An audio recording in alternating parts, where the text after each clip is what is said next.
जोशी आणि पहिलीच बातमी आहे आंतरराष्ट्रीय बातमी। आत्ताची सगळ्यात महत्त्वाची घडामोड।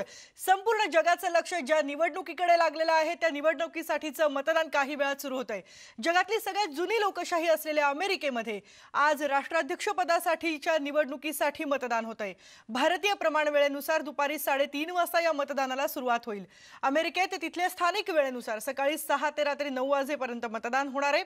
मतदारांना या वेळेदरम्यान पोलिंग बूथवर जाऊन मतदान करता येईल।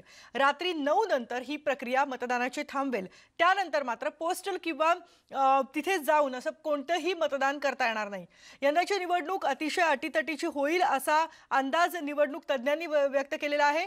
अमेरिकेचे राष्ट्राध्यक्ष म्हणून डोनाल्ड ट्रम्प दुसऱ्यांदा विराजमान होत आहेत का याकडे सगळ्यांचं लक्ष लागलंय आणि त्यांच्या विरोधात आहेत डेमोक्रॅटिक पक्षाचे उमेदवार जो बिडेन।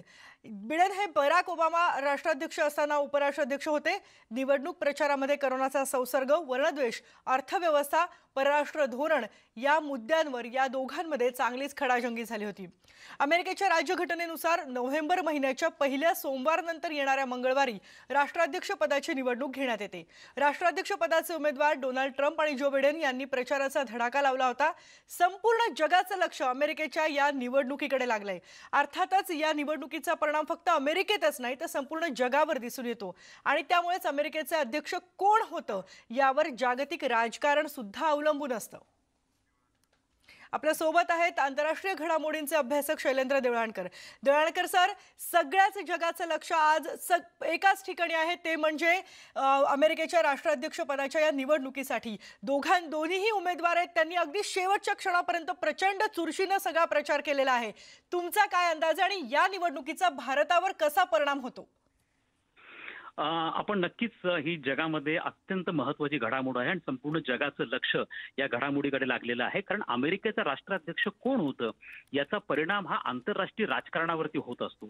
त्यामुळे आपल्याला सगळ्या जगात, भारतासह सगळ्या जगाचं लक्ष या निवडणुकीकडे लागलं आणि ही निवडणूक अमेरिकेच्या इतिहासामधली सगळ्यात वैशिष्ट्यपूर्ण निवडणूक असं म्हणावं लागेल। कारण नॉर्मली असं होतं की प्रत्येक राष्ट्राध्यक्षाला 2-2 टर्म्स मिळतात। मग तो रिपब्लिकन पक्षाचा असेल तरी त्याला 2 टर्म्स मिळतात, डेमोक्रॅटिक पक्षाचा असेल तरी त्याला 2 टर्म्स म्हणजे 8 वर्ष मिळतात। परंतु पहिल्यांदा असं झालंय की डोनाल्ड ट्रम्प यांच्या काही धोरणांमुळे अमेरिकेची जनता ज्या पद्धतीने नाराज आहे आणि ज्या पद्धतीने जे सर्व्हेज इलेक्शनच्या पूर्वी झालेले होते आणि ज्यामध्ये बायडन आणि ट्रम्प यांच्यामध्ये 1 ते 2% फक्त फरक आहे, त्यामुळे सगळ्या चुरशीची अशा स्वरूपाची ही निवडणूक होणार आहे। आणि या निवडणुकीचे परिणाम हे फार दुर्गामी होणार आहे। ही केवळ राष्ट्राध्यक्ष पदासाठी निवडणूक होत नाहीये, तर अमेरिकेचं जे लोअर हाऊस आहे, हाऊस ऑफ रिप्रेझेंटेटिव्ह, त्याचप्रमाणे सिनेटच्या काही जागा आहेत, त्याचप्रमाणे 11 गव्हर्नरच्या जागा आहेत, त्याच्यासाठी पण या निवडणुका होत आहेत।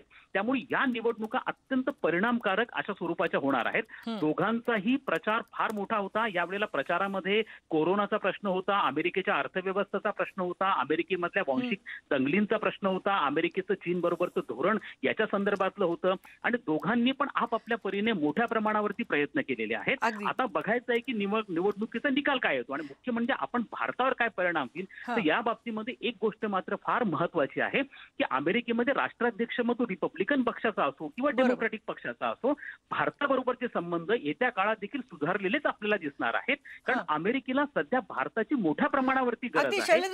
शैलेंद्र सर, मी तुम्हाला मध्ये थांबवते। एक आठवण भारतीयांची अमेरिकेच्या या निवडणुकीबद्दलची अशी आहे की गेल्या वेळेला नोटबंदी जाहीर करण्यात आली होती, ज्या दिवशी अमेरिकेची निवडणूक झाली होती त्यावेळेला, आणि आता अर्थातच चीनचा विरोध आणि म्हणून भारताशी जवळीक असं राष्ट्राध्यक्ष कोणीही असेल तरी त्यांचं धोरण असणार आहे। याबद्दल आणखी काय सांगू शकाल?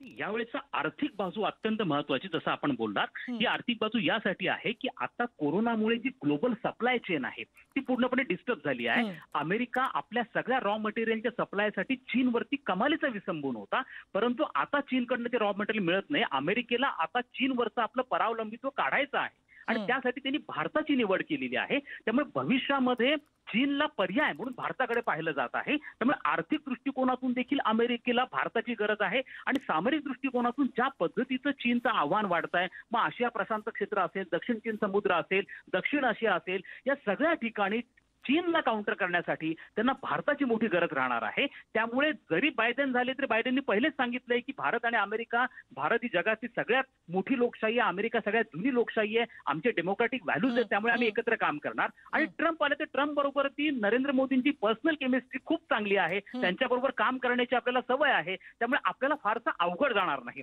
त्यामुळे बायडेन जरी आले किंवा ट्रम्प जरी आले, भारताच्या दृष्टीने तर फारसा परिणाम यासाठी होणार नाही की येत्या काळात देखील भारत आणि अमेरिका यांच्यातले संबंध हे नक्कीच गतिमान होणार आहेत, ते नक्कीच सुदृढ होणार आहे. अगदी शैलेंद्र सर, यावेळेला जर बघितलं तर या निवडणुकीच्या प्रचारामध्ये जे अमेरिकन भारतीय आहेत, विशेषतः तिथे ज्या स्थायिक झालेले जे भारतीय नागरिक आहेत, आता अमेरिकेचं ज्यांनी नागरिकत्व घेतलंय, ज्यांच्या मतांमुळे खूप फरक पडेल असं म्हटलं जातंय, त्यांना आकर्षित करण्यावर खूप जास्त भर दिला गेला. जरी ट्रम्प यांनी व्हिसाबाबतचे काही निर्णय घेतले असले तरीही प्रचारामध्ये मात्र या भारतीयांकडे जास्त लक्ष दिलं गेलं.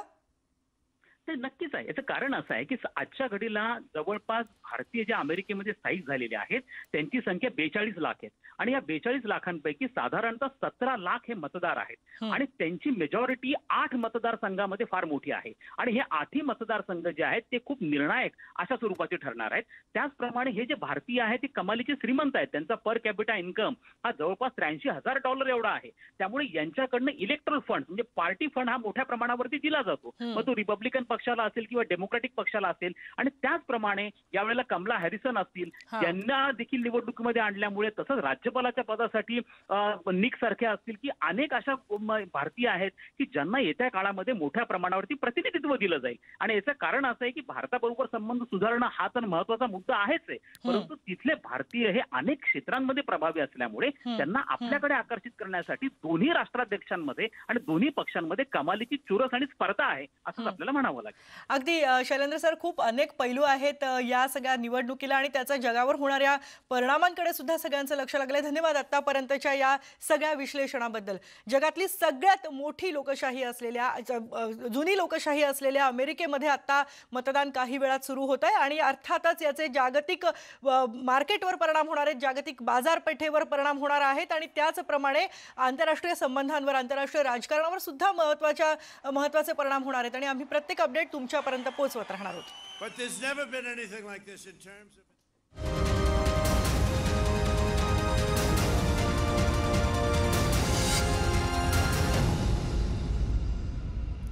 राज्यातला आत्ताचा एक महत्त्वाचा प्रश्न, विशेषतः मुंबईसाठीचा, तो म्हणजे कार शेडवरून केंद्र आणि राज्यामध्ये जे मतभेद निर्माण झाले त्याबद्दल आपण चर्चा करतोय. कांजूरमधल्या कार शेडचं काम थांबवा असं केंद्र सरकारनं राज्य सरकारला पत्र पाठवलंय.